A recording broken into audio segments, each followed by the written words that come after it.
हाँ तो भैया जी नमस्कार। आज मैं आपको बताने वाला हूँ कि आपको जो लूसेंट होती है उसको पढ़ने का प्रॉपर वे क्या होना चाहिए। जैसे कि आप लोग पहली बार पढ़ रहे हैं लूसेंट, सबसे पहले आपके हाथ में एक हाइलाइटर होना चाहिए। अपनी बुक होगी उसमें आप लोगों को हाईलाइट करते हुए स्पीड में चलना है। पहली बार आपको मिनिमम से मिनिमम याद होगा, क्योंकि आप लोगों को सिर्फ पहली बार आपको हाईलाइट करते हुए चलना है। जैसे कि 100 क्वेश्चन है सपोज़ करिए, उसमें से आपको ऐसा फ़ील होगा कि 20 क्वेश्चन यूज़लेस टाइप के लगेंगे, क्योंकि कोई भी पूरी बुक नहीं याद कर सकता है। आपको मेन चीज़ें, की पॉइंट्स ही याद करने होते हैं। सबसे पहले जो आपको की पॉइंट्स लगे कि ये हाँ इम्पॉर्टेंट है थ्योरी में, उसको आप लोगों को प्रॉपर हाईलाइट करते हुए चलना है।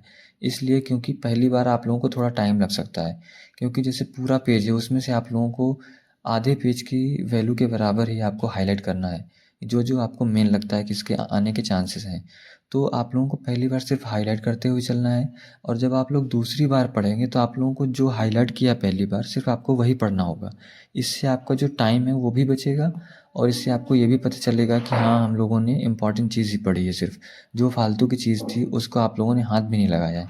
तो इसलिए पहली बार आपको सिर्फ फ्लो में चलना है बहुत तेज़ से, और सिर्फ आपको हाईलाइट करते हुए चलना है। और जब दूसरी बार होगा तो दूसरी बार आप लोगों को सिर्फ वही चीज़ें पढ़नी जो आपने हाईलाइट करी हैं। और आपको याद करने के बेस से नहीं पढ़ना कि आप लोगों को रटना है। आप लोग अगर 2-3 बार 3 बार 4 बार कंटिन्यू पढ़ते रहेंगे तो आपको 70% चीज़ें याद हो जाएंगी।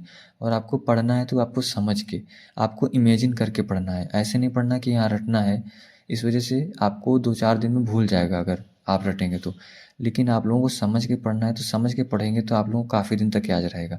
तो इसलिए आप लोगों को हाईलाइट करते हुए प्रॉपर चलना है जो आपको इम्पोर्टेंट लगता है, और दूसरी बात में आप लोगों को पढ़ते हुए चलना है।